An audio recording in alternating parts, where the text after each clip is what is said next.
irticali olan şeyler her zaman isabetli olmayabilir.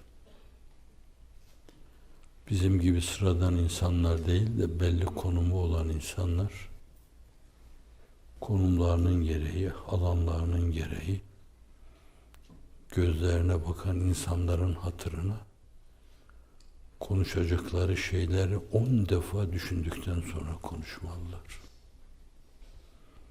10 defa hecelemeli, ondan sonra onu bir şiir mısrağı gibi halka sunmalı.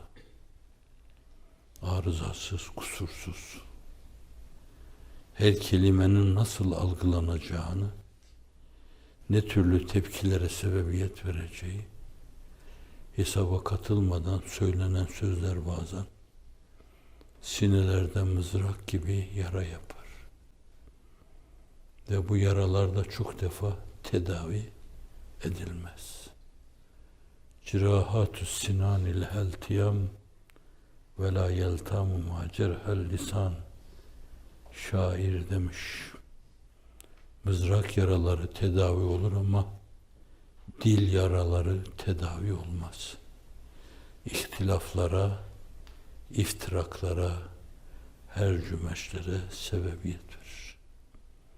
Bazen bir söz iki gücü karşı karşıya getirir, vuruşturur.